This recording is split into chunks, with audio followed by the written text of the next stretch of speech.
A is the basic mission letter for attack aircraft. Their primary role is to carry out airstrikes. Their target is on the ground, and they can hit it with great accuracy. The A-10 Thunderbolt II, usually called the Warthog, is the last U.S. aircraft still flying that was designed from scratch for one dedicated mission, while everything else in the fighter fleet is a multi-role aircraft like the A-18 Hornet, which was built to shoot down other aircraft in a dogfight and drop bombs on ground targets or even act as an aerial tanker. Though the Air Force is now retiring the A-10 Warthog, which would leave no dedicated attack aircraft behind. The letter can also be found on the A-6 Intruder, the A-7 Corsair II, the A-4 Skyhawk, and the A-1 Skyraider. The newest A in the inventory is the OA-1K Skyraider II, delivered in 2024 and 2025. Its design number in honor of the original A-1 Skyraider. Aircraft designated with the letter B are bombers. It marks aircraft designed to drop bombs on strategic targets. The Boeing B-52 Stratofortress carries it, though the crews prefer the nickname Buff. Big, ugly, fat f***er. Yes, seriously. The B-1 Lancer is called the Bone. The line runs on through the B-2 Spirit, the B-58 Hustler, and the newest entry, the B-21 Raider. The numbers are supposed to run in strict sequence, but they get skipped and borrowed constantly. The B-21 follows the B-2 directly. The number 13 is skipped across many series, because if it's used, apparently something bad will happen.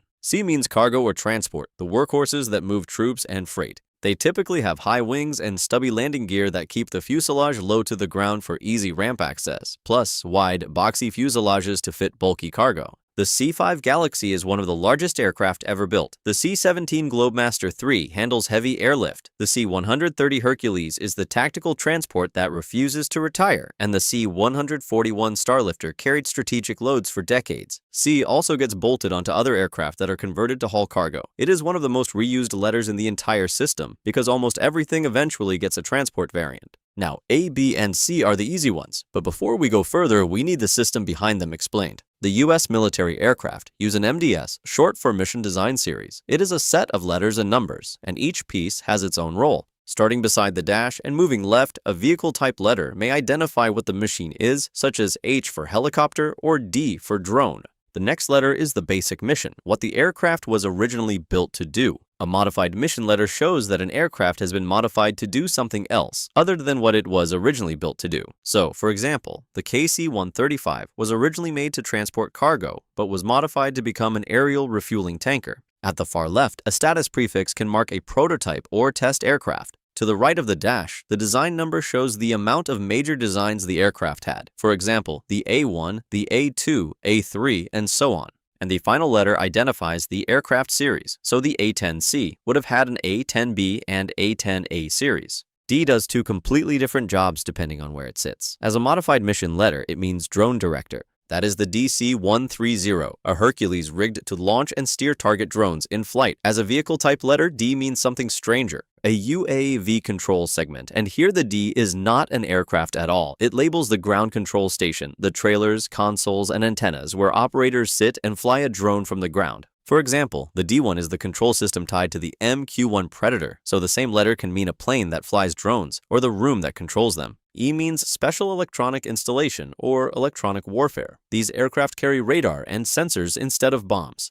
A ground radar station can only see so far before the curvature of the Earth blocks it, so putting a radar in the sky lets it see hundreds of miles in every direction. The E-3 Sentry is the airborne early warning and control jet, and the giant rotating dome on its back is the radar itself. It tracks every aircraft in the sky for hundreds of miles and directs friendly fighters toward the enemy. The E-2 Hawkeye does the same job from aircraft carriers. The E-8 J-Stars points its radar down instead of up, tracking trucks and tanks moving on the ground. The E-6 Mercury relays orders to submarines hiding deep underwater, where normal radio cannot reach. The E-4 is a flying command post, built to keep national leadership in control of the military, even if their headquarters on the ground is destroyed. E also works as a modified mission letter that converts other aircraft into electronic warfare platforms. These planes attack the enemy's radar rather than the enemy itself. The EA-6B Prowler and the EA-18G Growler jam enemy radar, flooding them with noise so they cannot see incoming strike aircraft. The EF-11 Raven took that further. It was an F-11 fighter stripped of its weapons and rebuilt purely to blind air defenses. F is the fighter, the most famous letter in military aviation. These are fixed-wing aircraft built primarily for air-to-air combat. The F-15 Eagle, F-16 Fighting Falcon, F-22 Raptor, and the F-35 Lightning II all fall under the category. So did the F-14 Tomcat and the F-4 Phantom II.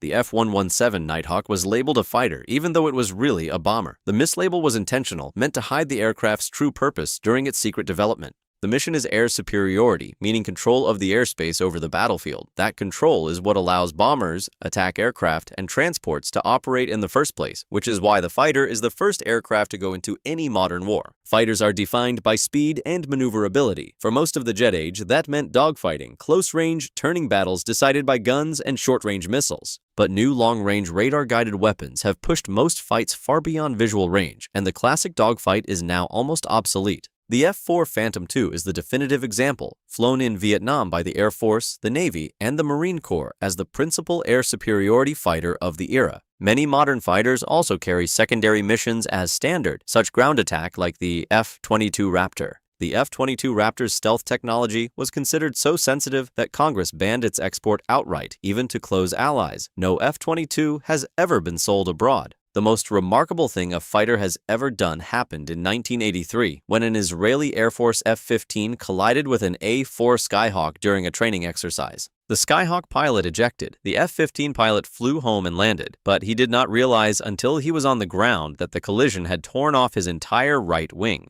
As a modified mission, H means search and rescue or medevac, like the HH-60 Pavehawk and the HH-65 Dolphin. But as a vehicle type, it means helicopter. Every U.S. military helicopter carries an H in that slot. The UH-60 Blackhawk, the AH-64 Apache, the CH-47 Chinook, and the OH-58 Kiowa all share that H. K means tanker, and it has a strange history. No aircraft was ever designated with a basic mission K because every tanker is a conversion of some other aircraft, so K survives only as a modified mission letter. The KC-135 Stratotanker, the KC-10 Extender, the KC-46 Pegasus, and the KC-130 all carry it. The C in each of those is the aircraft's basic mission. Every one of them started life as a cargo plane, and the K in front marks the tanker role bolted on top. Aircraft designated with the letter L are laser-equipped, and only one aircraft ever carried it. The YL-1 was a Boeing 747 fitted with a massive chemical laser built to shoot down ballistic missiles in flight. The letter designates a piece of equipment rather than a mission, which breaks the internal logic of the entire system, though the program was canceled before it ever destroyed a real missile in combat. M means multi-mission, and its meaning has changed twice. It started as missile carrier, then became mine countermeasures, and then the Pentagon gave up and made it mean everything. It marks the MC-130, the MH-53, the MH-60, the MQ-9 Reaper, and the MV-22 Osprey. The letter O is for observation, and its defining role is forward air control. During the Vietnam War, fast jets were called in to provide close air support, which meant striking enemy forces while friendly troops were only a short distance away.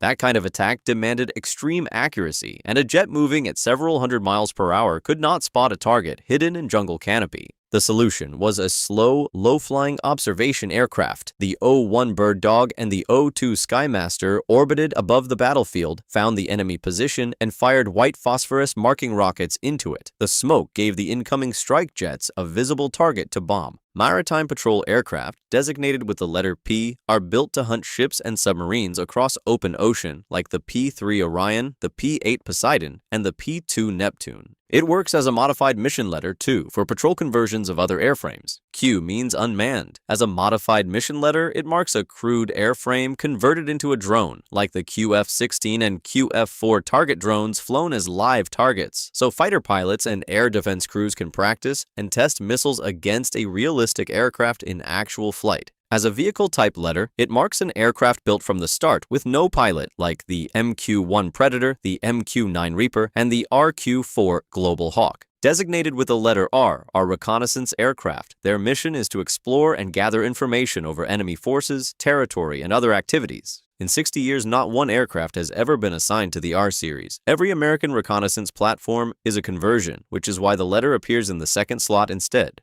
The RC-135 rivet joint is a cargo airframe packed with signals intelligence equipment. The RQ-4 Global Hawk is an unmanned aircraft. The SR-71 and TR-1 are famous non-standard exceptions. The SR-71 was headed for the designation RS-71 until Air Force Chief of Staff Curtis LeMay pushed to flip the letters. Aircraft designated with the letter S are anti-submarine aircraft. The Lockheed S-3 Viking flew from carrier decks from 1974 to 2009, hunting Soviet submarines with sonobuoys and a magnetic anomaly detector in a retractable boom. Aircraft designated with the letter T are trainers. The mission is teaching pilots to fly, like the T-38 Talon, the T-6 Texan II, the T-1 Jayhawk, the T-45 Goshawk, and the T-7 Red Hawk. Aircraft designated with the letter U are utility aircraft. Utility means transport of staff, mail, and general odd jobs. It also produced the single greatest lie in the history of the designation system. The Lockheed U-2 is a high-altitude reconnaissance aircraft. By the rules, it should be an R. It was designated U for utility deliberately as disinformation to make a strategic spy plane look like a humble workhorse. The designation system was used as camouflage. The letter V is for VTOL or STOL, vertical or short takeoff and landing, when it fills the vehicle type slot. The V-22 Osprey tilts its rotors to shift between helicopter and airplane. The AV-8 Harrier and the OV-10 Bronco share the letter. But V carries a completely separate meaning as a modified mission letter. Here, it means staff and VIP transport. It once covered all staff aircraft across the military. Over time, it narrowed almost entirely to aircraft that fly the president. The VC-25A is the jet the public knows as Air Force One. W means weather reconnaissance. It marks aircraft that fly straight into storms to gather data, like the WC-130 and the WC-135 Constant Phoenix, the aircraft that samples the air for signs of nuclear tests. X means experimental, and it lives in 2 slots. As a basic mission, it marks pure research aircraft built only to test ideas, like the X-1, the X-15, the X-29, and the X-37. As a status prefix, it marks the experimental stage of a design before it becomes a flying prototype, like the XB-70. Y is a status prefix for prototype. It marks the flying test article that comes after the experimental stage and before production, like the YF-16, the YF-22, and the YF-23. A hypothetical fighter would move from Z to F, meaning planning, to XF for experimental, then YF as a prototype, then to F once it enters production. Z fills 2 slots, and both are rare. As a vehicle type, it means lighter than air, covering blimps, airships, and balloons, as on the SZ-1A. As a status prefix, it means planning stage, an aircraft that exists only on paper and has not been built. Z is the first step in the life of a design, and most aircraft that receive one never make it to the second. But the newest chapter is FQ. On March 3, 2025, the Air Force announced 2 collaborative combat aircraft, the YFQ-42A from General Atomics and the YFQ-44A from Anduril. Y for prototype, F for fighter, and Q for unmanned. They are the first aircraft in history to carry an FQ designation. In June 2026, both were ordered into production, dropping the Y prefix to become the FQ-42A and the FQ-44A, with roughly 150 aircraft planned by 2030. If you want to support me making these types of videos, subscribe to the channel and click on the video that's on screen right now.